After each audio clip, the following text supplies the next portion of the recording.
இப்போ இங்க இருக்கிறவங்க வந்து யாரெல்லாம் பாண்ட் ஆயிருக்காங்களோ, எல்லாம் கூட இருக்காங்களோ, அவங்க திருப்பியும் கார்மிக்கலி அவங்க கர்மாவோட லிங்க் ஆயிருப்பாங்க. அந்த ஆன்மீக உலகத்திலயும் அவங்களும் அங்க லிங்க் ஆயிருப்பாங்க. எல்லாரும் ஏன் வந்து வித்தியாசமா இருக்காங்க, வேற வேற மாதிரி இருக்காங்கன்னா, எல்லாரும் ஒவ்வொரு ஆன்ம நிலையில இருக்காங்க. அவங்கவங்க அவங்கவங்க ஆன்ம நிலை வளர்ச்சிய பொறுத்து அவங்க இருக்கனால, எல்லாரும் நமக்கு வந்து வேறுபடுற மாரி தெரியுது. ஆன்ம அறிவு தான் வந்து அந்த ஆன்மீக ஒளி அப்படின்னு சொல்றாங்க. இந்த ஞானம் தான் வந்து அந்த ஆன்மீக ஒளி. நம்ம இறந்ததுக்கு அப்புறம் எது நமக்கு வந்து உதவும் அப்படின்னா, இந்த ஆன்ம ஞானம் தான் அப்படின்னு சொல்றாங்க. எல்லாருக்கும் வணக்கம். இதுல வந்து ஆலிஸ் பேலி அப்படிங்கிற ஒரு பிரிட்டிஷ் ரைட்டர். அவங்க என்ன சொல்றாங்க அப்படிங்கிறத பார்க்கலாம். இந்த மரணம் அப்படின்ற ஒரு என்ன அப்படின்னு தெரியாத ஆன்மாக்கள் அறியாமையில இருக்காங்க இல்லையா? ஆன்மா தன்னை வந்து ஆன்மாவா அடையாளப்படுத்திக்காம, இந்த வெறும் உடலா நம்ம வந்து அடையாளப்படுத்திக்கிற அந்த அறியாமையில இருக்கிற ஆன்மாக்கள் தான் வந்து, இந்த உடலை விட்டு பிரியும்போது நம்ம மரணம் அப்படின்னு சொல்றோம் இல்லையா? அந்த உடலை விட்டு பிரியிற அந்த நிலையில இருக்கும்போது, அவங்களுக்கு வந்து அந்த மனதளவுல அவங்களுக்கு ஏத்துக்க முடியாது. ஒரு அதிர்ச்சி உண்டாக்கும் அப்படின்றாங்க. அந்த அதிர்ச்சியில வந்து அவங்களுக்கு அந்த மென்மேல அடுத்தடுத்த ஆன்ம லெவல்ல போகாத மாதிரி அவங்களுக்கு வந்து ஒரு தடையா இருக்கும். அவங்க என்ன பண்ணுவாங்கன்னா, இந்த இந்த உலகம் தான் வந்து நிரந்தரமானது அப்படின்னு சொல்லிட்டு, இந்த உலகத்த சுத்தியே வந்து சுத்திட்டு திருப்பியும் அது நம்ம ஒரு உடல்ல வர்றதுக்கோ, அது ரீகான்டாக்டோ, இது பண்றதுக்கோ, அவங்க வந்து அது முயற்சி செஞ்சுட்டே இருப்பாங்க. அது அவங்களுக்கு தெரியாது. இது வந்து ஒரு பகுதியோட முடிவு தான். அடுத்தடுத்த நிலை இருக்கு. திருப்பியும் அவங்க வந்து இந்த பிறப்பு எடுக்கிறதுக்கு அவங்களுக்கு சாத்தியக்கூறு இருக்கு அப்படிங்கறத அவங்க அந்த அறியாமையில இருக்கிறனால அவங்க அவங்க எல்லாம் வந்து இந்த எர்த் பவுண்ட் சோல் அப்படின்னு சொல்லுவோம் இல்லையா? அவங்க திருப்பி திருப்பி இந்த உலகத்துக்கு வரத்துக்கே அவங்க வந்து ட்ரை பண்ணிட்டு இருப்பாங்க. அதனால அவங்களோட ஆன்ம வளர்ச்சி வந்து தடைப்படும். யாரு வந்து ஒரு நல்ல ஒரு குட் சிட்டிசனா இருக்காங்க இல்லையா? அவங்களோட இன்ட்ரெஸ்ட் அவங்களோட அவங்களுக்கு என்ன தேவையோ அத செஞ்சுட்டு, மக்களுக்கும் என்ன தேவையோ அடுத்தவங்களுக்கும் உதவிட்டு, தனக்கும் உதவி செஞ்சுட்டு, அந்த மாரி ஒரு மக்கள் இருக்காங்க இல்லையா? அவங்களுக்கு வந்து இது வந்து ஒரு தடையா இருக்காது. மரணம் அப்படின்னு தன்னை ஒரு ஆன்மாவா அடையாளப்படுத்திட்டு, அதுக்கப்புறம் அவங்களுக்கு வேண்டியதையும் செஞ்சுட்டு, மக்களுக்கும் என்னென்னன்னு ஒரு சர்வீஸ் மோட்லயும், லேர்னிங் மோட்ல கத்துக்கணும் அப்படின்ற மாரி இருக்கிறவங்களுக்கு வந்து, இது வந்து மரணம் அப்படிங்கிறது ஒரு தடையா இருக்காது அப்படின்னு சொல்றாங்க. அவங்க வந்து இந்த ஒரு உலகத்துல வந்து அவங்களோட அந்த உணர்ச்சி நிலை இருக்கு இல்லையா? அது இந்த உலகத்துல இருக்கும்போது, நம்ம பிசிக்கல் உலகத்துல இருக்கும்போது நம்ம இப்ப வாழ்ந்துட்டு இருக்கோம். அதே போல அது முடிவுக்கு வரும்போது நம்ம வேற உலகத்துக்கு தான் போய் வாழ்வோம் தவிர, அது ஒரு முடிவு இல்ல அப்படிங்கறதுல அவங்க தெளிவா இருப்பாங்க. அந்த தெளிவு வந்து அவங்களுக்கு வந்து ஒரு அதிர்ச்சியாவோ, துக்கமாவோ இருக்காது. அடுத்தடுத்த அவங்க ஆன்ம நிலைக்கு, அந்த வளர்ச்சிக்கு தான் வந்து அது வந்து உதவும் அப்படின்னு சொல்றாங்க. அதனால அவங்களுக்கு மரணம் அப்படிங்கிறத வந்து அவங்க 2 கரம் நீட்டி வந்து அவங்க வரவேற்பாங்க அப்படின்னு சொல்றாங்க. யார் வந்து தன்னை வந்து ஒரு ஆன்மாவா அடையாளப்படுத்திக்கிறாங்களோ, அவங்க வந்து நம்ம ஜீவ சமாதி அடைஞ்சுட்டாங்க அப்படின்னு சொல்றோம் இல்லையா? அவங்களுக்கு வந்து இந்த முழு புரிதல் வந்திருக்கும். அந்த ஆன்ம ஞானம் சொல்றோம் இல்லையா? அந்த ஆன்ம ஞானத்துல வந்து அவங்களுக்கு இந்த முழு புரிதல் வந்துட்டு, அவங்களா தானா அந்த உயிர வந்து விடுறதுக்கு அவங்களுக்கு தயாராவாங்க. தானா உயிர விடுறாங்கன்னா, நமக்கும் வந்து நம்ம ஆன்மா அந்த டிமாண்ட் பண்ணும்போது நம்மளோட உயிர் பிரியுது. ஆனா, அது நமக்கு வந்து தெரியறதில்ல. நம்மளோட அந்த அவேர்னஸ்ல இல்ல. ஆனா, அவங்களுக்கு வந்து அந்த ஆன்மா அப்படிங்கிற அந்த புரிதல் இருக்கிறனால, அவங்களுக்கு வந்து எப்போ அவங்க அந்த சோல் டிமாண்ட் பண்ணுது, இப்ப நம்ம உயிர் நமக்கு பிரியணும் அப்படின்றத அவங்களே முடிவு பண்ணிட்டு, அவங்க வந்து அந்த உயிர விடுறதுக்கு அவங்க வந்து அந்த தயார் நிலையில இருக்காங்க அப்படின்னு சொல்றாங்க. அப்படி அவங்க அந்த தயார் நிலையில இருக்கும்போது, உடல் அப்படிங்கிறது வந்து நெறைய அணுக்களால் ஆனது அப்படின்னு நமக்கு தெரியும் இல்லையா? அந்த அணுக்கள் வந்து அவங்க டெலிபரேட்டா அவங்களோட உயிர வந்து அப்படியே பிரியறதுக்கு அவங்க முற்படும்போது, அந்த அணுக்கள் எல்லாமே வந்து பிரிஞ்சு போயி ஒரு இடத்துல தங்கிரும் அப்படின்றாங்க. நம்மள மாரி இந்த அழுகி போற மாதிரி ஆகாது. அந்த அணுக்கள் எல்லாம் பிரிஞ்சு போய் ஒரு இடத்துல தங்கிடும்.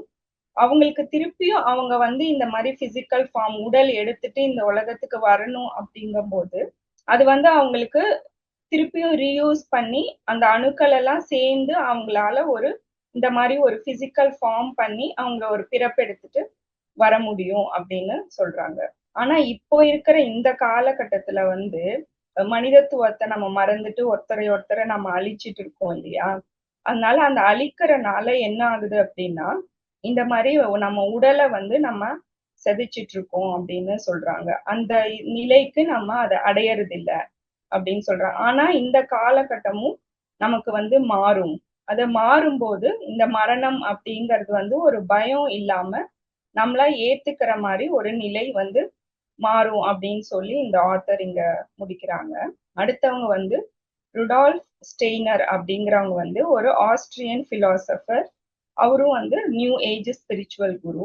அவர் என்ன சொல்றாரு அப்படின்னா, இந்த மரணம் அப்படிங்கிறது இந்த நம்ம மனிதர்களுக்கு மட்டும் இல்லாம நம்ம இறந்துட்டோம் அப்படின்னாலுமே அங்க போயும் அவங்க இந்த மாதிரி புரிதல் இல்லாம மனிதர்களுக்கு ஒரு துன்பம் கொடுக்கறவங்களாவோ இல்ல இந்த மனிதத்துவத்தை காக்காம வேற ஏதாவது டிஸ்ட்ரக்டிவ் ஃபோர்ஸா அழிக்கிற ஒரு ஆன்மாவா முற்படுறாங்க. அங்க போயும் அதை தொடர்றாங்க அப்படின்னு சொல்றாங்க.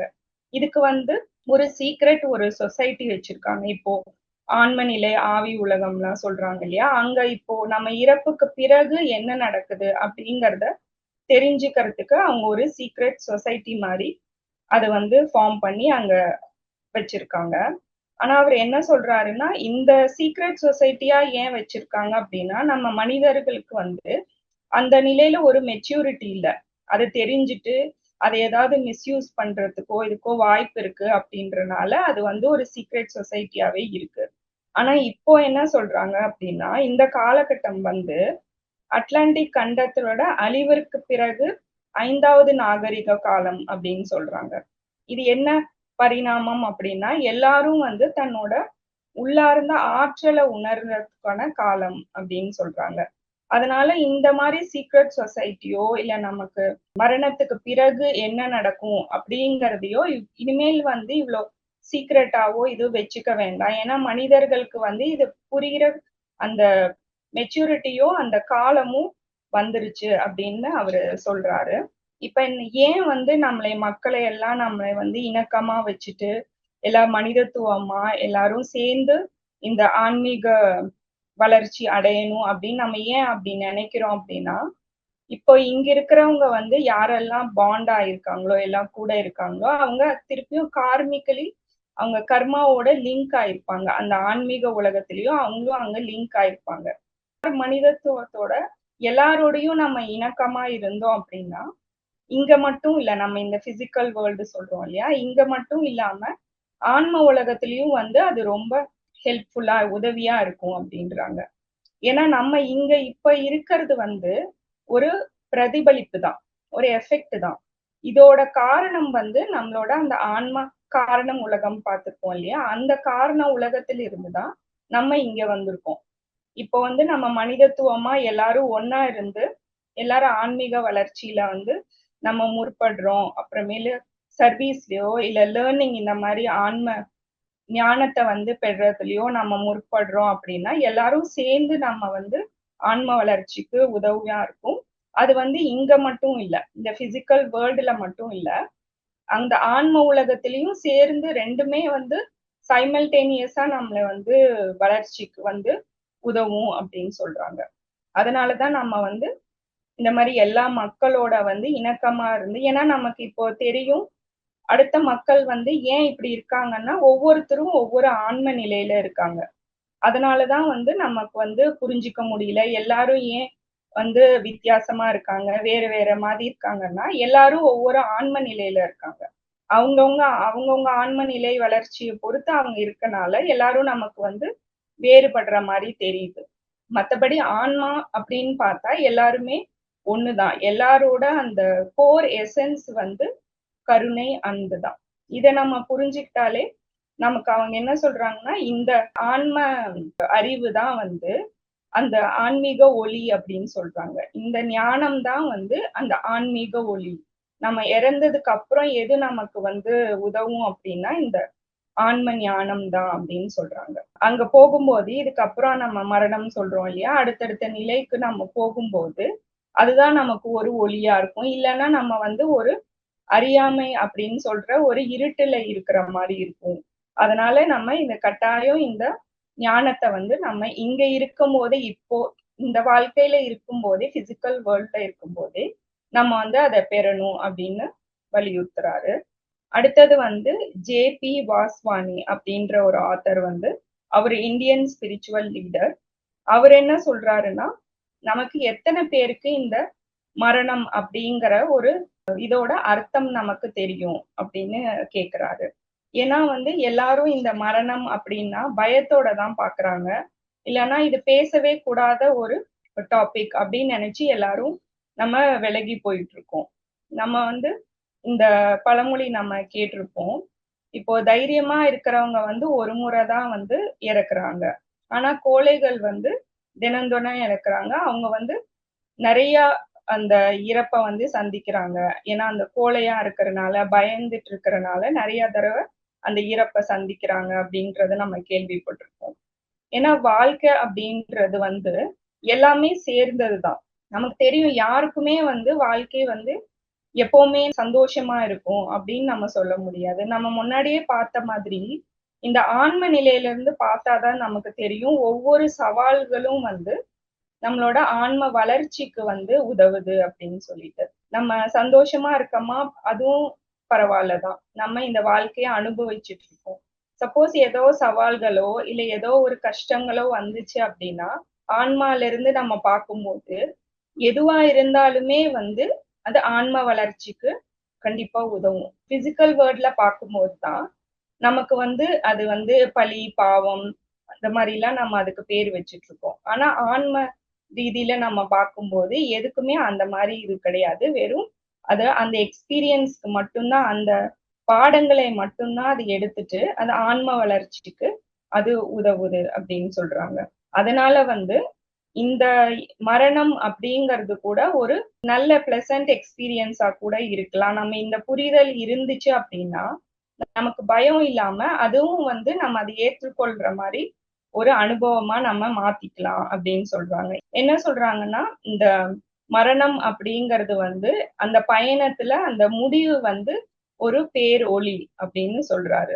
அந்த கடைசி நம்ம நிலையில இருக்கும்போது கூட, அந்த மரணத்தோட விளிம்புல இருக்கும்போது கூட, நம்ம பயம் இல்லாம, நம்ம அதைய அந்த மரணத்த ஏத்துக்கிற நிலைமையில நம்ம இருந்தோம் அப்படின்னா, இப்ப கடவுளின் தூதர்கள் வந்து நம்மளை கூட்டிட்டு போவாங்கன்னு நம்ம பார்த்திருக்கோம் இல்லையா? அவங்க வந்து அந்த கூட்டிட்டு போம்போது, அந்த பேரொளிய வந்து நம்ம அத சந்திக்கும்போது, நம்ம கடவுளோட கிட்ட போற மாரி அந்த எக்ஸ்பீரியன்ஸ் நமக்கு இருக்கும். இப்ப பயம் அப்படின்னா, கடவுளோட நம்ம தூரம் இருக்கிற மாரி இருக்கும். நமக்கு வந்து எப்போ நம்ம அதைய வந்து ஏத்துட்டு, நம்ம வந்து வெல்கம் பண்றோமோ மரணத்த, அப்போ வந்து நம்ம கடவுளுக்கு கிட்ட போவோம் அப்படின்னு சொல்றாங்க.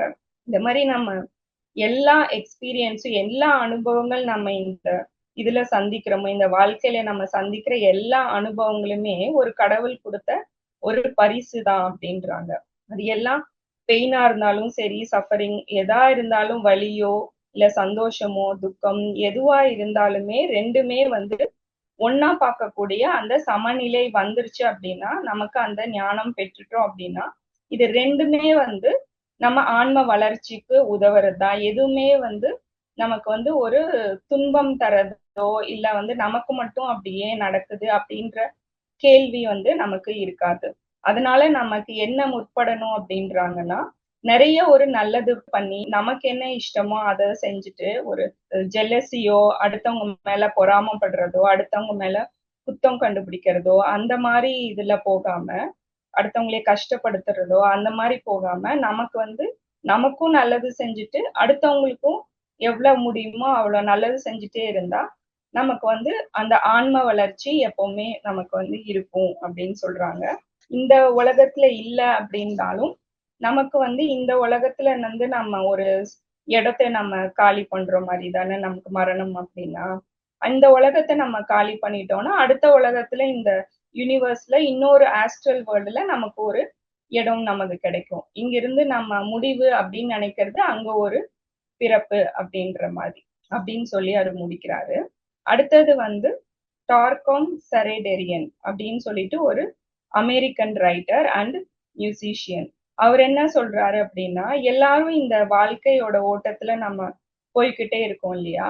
அதுக்கு பதிலா நம்ம வந்து அதுல ஒரு டென்ஷன் கிரியேட் பண்ணணும் அப்படின்றாரு. நம்ம அதுக்கு எதிர்த்து நம்ம வந்து அதுக்கு ஒரு கேள்வி கேட்கணும். நம்ம உணர்ச்சி நிலை இருக்கு இல்லையா? அதோட நம்ம அப்சர்வ் பண்றதுக்கு, அதைய வந்து நம்ம பார்க்கறதுக்கு நம்ம முற்படணும் அப்படின்றாங்க. ஏன்னா நம்ம வந்து இந்த உடல் அப்படின்னு நினைச்சிட்டு இருக்கோம் இல்லையா? அது இல்லாம ஆன்ம நிலையில இருந்து பார்த்தா நம்ம வந்து ஒரு விழிப்புணர்வு தான். நம்ம ஒரு விழிப்புணர்வு. அதனால அந்த விழிப்புணர்வோட நம்மளோட அந்த உணர்ச்சி நிலைய வந்து நம்ம கவனிக்கணும் அப்படின்னு சொல்றாரு.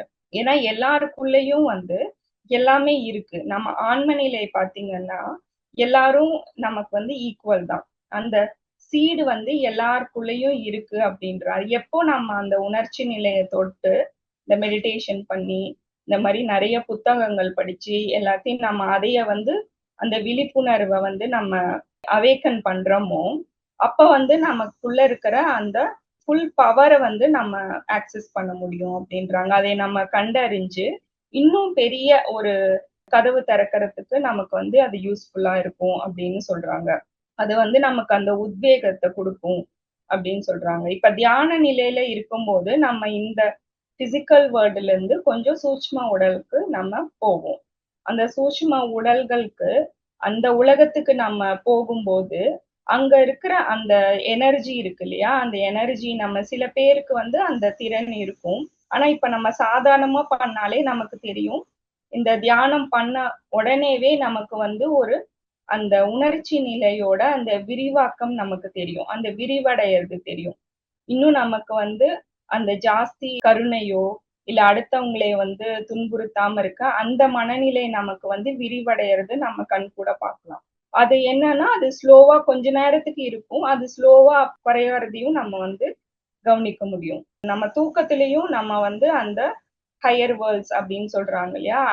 சூட்சும உடலுக்கு, இல்ல சூட்சும உலகத்துக்கு அங்க போகும்போது, நமக்கு வந்து இன்னும் தெளிவு கிடைக்கும் அப்படின்றாங்க. இன்னும் நெறைய நம்ம வந்து நம்மளோட அந்த இப்ப லிமிட்டேஷன்ஸ் அப்படின்னு சொல்லிட்டு, நம்ம இவ்வளவுதான் செய்ய முடியும். நம்ம கோவம், அதுக்கப்புறம் அடுத்தவங்கள குறை சொல்றது, அப்படிங்கிற மாரி ஒரு லிமிட்டேஷன்ஸ்லயே நம்ம வாழ்ந்துட்டு இருக்கோம். ஆனா நம்ம இந்த ஆக்சஸ் பண்ணி நம்ம திருப்பியும் இங்க வரும்போது நமக்கு தெரியும். நம்மளோட அந்த விழிப்புணர்வு, அந்த உணர்ச்சி நிலையெல்லாம் விரிவடைஞ்சு, இன்னும் நம்ம வந்து தெளிவா இந்த வாழ்க்கைய வந்து பார்க்கறதுக்கு வந்து உதவும். அவர் என்ன சொல்றாருன்னா, இந்த நம்மளோட குறிக்கோள் அப்படின்னு சொல்லி நம்ம இப்ப வச்சிருக்கோம் இல்லையா? பொருள் ஈட்டுறது, அதுக்கப்புறம் பேர், புகழ் அந்த மாரி. அது வந்து தப்பு கிடையாது. ஆனா அதோட சேர்ந்து நம்ம வந்து அடுத்த ஒரு நம்மளோட ஆன்ம வளர்ச்சிக்காகவும் கோல் செட் பண்றதுக்கு ஒரு நோக்கம் வந்து உயர்ந்த நோக்கமா வந்து அது வந்து மாறுறதுக்கு நெறைய சான்சஸ் இருக்கு. இப்போ நம்ம இந்த தியானம் பண்ணாலோ, இல்ல இந்த மாரி புத்தகம் படிச்சு, இந்த மாரி சத்சங் அட்டெண்ட் பண்ணி, இந்த ஆன்ம ஞானம் பெறுதலுக்கு நம்ம முற்படுறோம்னு வச்சுக்கோங்களேன். அப்போ வந்து இந்த மாரி ஒரு நியூ பாசிபிலிட்டீஸ் வந்து உங்களுக்கு அது ஓப்பன் ஆகும் அப்படின்னு சொல்றாங்க. அதனால உங்களுக்கு வந்து இந்த வாழ்க்கையே எல்லாமே அதே மாரி தான் இருக்கும். ஆனா நீங்க பார்க்குற கண்ணோட்டமும், உங்களோட அந்த மனநிலையும் மாறும்போது, உங்களுக்கு வந்து அது ஒரு புது வாழ்க்கையாவே உங்களுக்கு தோணும். உங்களோட அந்த கண்ணோட்டமும் மாறும். நீங்க வந்து நம்ம நார்மலா இப்போ எதையும் பார்த்துட்டு இருக்கோம் இல்லையா? நம்ம எப்படி நம்ம பற்று இல்லாம இருக்கிறது, அடுத்தவங்கள எப்படி நம்ம ரொம்ப எதிர்பார்ப்பு இல்லாம இருக்கிறது, அந்த மாரி சின்ன சின்ன விஷயங்களும் வந்து உங்களுக்கு வந்து பிராக்டிகல் லைஃப்ல வந்து உங்களுக்கு அது தெரியும்போது, உங்களுக்கு வந்து உங்களோட லைஃபே வந்து ஒரு புது விதமா மாறுறதுக்கான அந்த சான்சஸ் உங்களுக்கு கிடைக்கும். நீங்களே வந்து ஒரு பெட்டர் பண்ணிக்கிறதுக்கான இந்த பிராக்டிகல் லைஃப்லயும் சரி, இப்ப சராசரியா நம்ம வாழ்ந்துட்டு இருக்கோம் இல்லையா? அந்த லைஃப்லயும் சரி, இல்ல நம்ம ஆன்மீக அந்த பாதையில போறோம் இல்லையா? அந்த லைஃப்லயும் சரி 2மே வந்து ஒரு வளர்ச்சிக்கான பாதையா நமக்கு வந்து அமையும் அப்படின்னு சொல்றாரு. அதே போல நமக்கு வந்து ஒரு நியூ விஷன் கிடைக்கும் அப்படின்னு சொல்றாரு. நம்ம பார்க்கிறோம் இல்லையா? அந்த பார்வை வந்து இன்னும் கிரேட்டரா மாறும். ஏன்னா நம்ம மெடிடேஷன் தியானம் பண்றதோ எல்லாம் வந்து நமக்கு வந்து ஒரு மனிதத்துவத்தை வந்து இன்னும் ஜாஸ்தி பண்ணும். நமக்குள்ள அந்த நன்றி உணர்வு இருக்கு இல்லையா? அதையும் நமக்கு வந்து ஜாஸ்தி பண்ணும். ஏன்னா நம்ம இவ்ளோ நாள் வந்து என்ன நம்ம கிட்ட இல்ல அப்படிங்கிறத தான் நம்ம எப்பவுமே நம்ம வந்து கவனிச்சுட்டு இருப்போம். நம்ம கிட்ட இது இல்ல, அது இல்ல. அப்புறம் எல்லா மக்கள் கிட்டயும் அவங்க குறை கண்டுபிடிக்கிறது அப்படின்றத தான் நம்ம பார்த்துட்டு இருப்போம். ஆனா இந்த தியானம் பண்ணி இந்த மாதிரி ஒரு செல்ஃப் ரியலைசேஷன் சுய அறிதல் வந்ததுக்கு அப்புறமேலு நம்ம கிட்ட என்ன இருக்கு அப்படிங்கறத வந்து நம்ம பார்க்க ஆரம்பிப்போம். அப்படி பார்க்கும்போது நமக்கு வந்து ஒரு புது ஒரு தைரியம் பிறக்கும். அடுத்தவங்களுக்கு வந்து நம்மளால என்ன பண்ண முடியும்? அடுத்தவங்கள பண்ற வளர்ச்சிக்கும் சரி, அது பண்ணும்போது நம்மளோட வளர்ச்சியும் நமக்கு சேர்ந்து அது கிடைக்கும் அப்படிங்கறது நம்ம அந்த தர்மால இருப்போம்.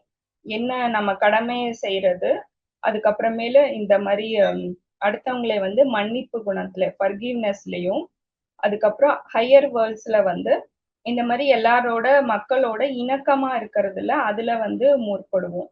அதுல தான் வந்து நம்ம உண்மையான இப்போ பிரம்மானந்தம் சொல்றாங்க இல்லையா?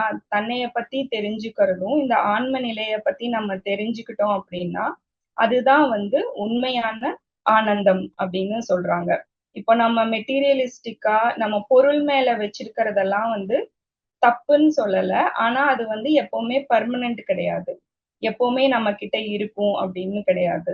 இந்த மாரி நம்ம ஆன்ம ஞானம் பெற்றோம் அப்படின்னா, அது இருந்தாலும் நம்ம வந்து அதை வந்து எவ்ளோ முடியுமோ அவ்ளோ வந்து முழுமையா நம்ம வந்து அத அனுபவிப்போம். நம்ம இப்ப இருக்கிற வாழ்க்கைய முழுமையா வந்து நம்ம வந்து அனுபவிக்கிறதுக்கு அது வழிவகுக்கும். அது இல்லன்னாலும் நம்ம அதே போல நம்ம வந்து சந்தோஷமா வாழ்றதுக்கும் அது வந்து உதவும் அப்படின்னு சொல்றாங்க. இந்த மாரி நம்ம அந்த கான்ஷியஸ்னஸ் சொல்றோம் இல்லையா? அந்த உணர்வு நிலை, அதுக்கப்புறம் அந்த விழிப்புணர்ச்சி, அந்த மாரி இதுக்கு நம்ம அந்த ஆன்ம ஞானத்த வந்து நம்ம வளர்த்துக்கிட்டோம் அப்படின்னா, நம்ம வந்து ஒரு சரியான வாழ்க்கைய வாழ்றதுக்கான அந்த வழி வகுக்கும்.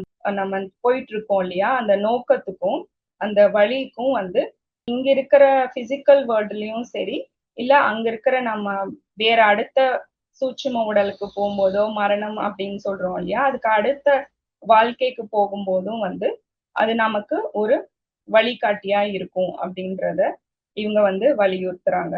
இந்த புத்தகத்து மூலமா நம்மளோட டேக் அவே அப்படின்னு சொல்றோம் இல்லையா? அத வந்து சுருக்கமா சொல்லணும் அப்படின்னா, இவ்ளோ நாள் நம்ம வந்து உடல், மனம் அப்படிங்கிற உணர்ச்சி நிலையிலே நம்ம வந்து வாழ்ந்துட்டு இருக்கோம். பாடி, மைண்ட் கான்ஷியஸ்னஸ்ல. ஆனா இனிமேல் இதெல்லாம் நமக்கு தெரிஞ்சது அப்படின்னா, இது வந்து கன்ஃப்யூஷன் கிடையாது. இது கண்டிப்பா எல்லாரும் தெரிஞ்சுக்கணும். இது வந்து தெரிஞ்சுக்கிட்டோம் அப்படின்னா ஒரு பயமோ, துக்கமோ, இப்ப மரணம் அப்படின்னா இவ்ளோ விஷயம் இருக்கு. இதுக்கப்புறமும் வாழ்க்கை இருக்கு. வாழ்க்கைய பார்க்குற பார்வை நமக்கு வந்து மாறுது. இன்னும் நம்ம வந்து இந்த வாழ்க்கைய வந்து இவ்ளோ நம்ம சூஸ் பண்ணியிருக்கோம். இது நமக்கு கிடைச்சிருக்கு அப்படிங்கிறத வந்து ஒரு பரிசா நினைச்சுட்டு, இன்னும் முழுமையா இந்த வாழ்க்கைய வாழ்றதுக்கு தான் வந்து இது வந்து உதவுது நமக்கு.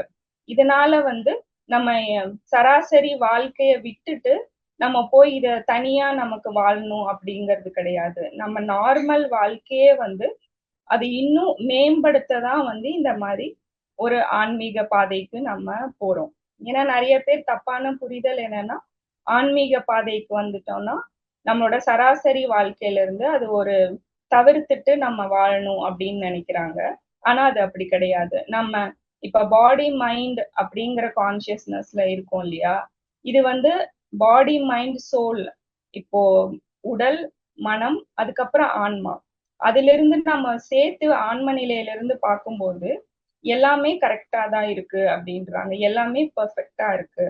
ஏன்னா நம்ம அவ்ளோ சின்ன சின்ன விஷயம் கூட நம்ம ஆன்ம நிலையிலிருந்து நம்ம வந்து அது டிசைன் பண்ணிட்டு, இந்த மாரி பெர்ஃபெக்ட்டா நம்ம இங்க வந்து வந்திருக்கோம்.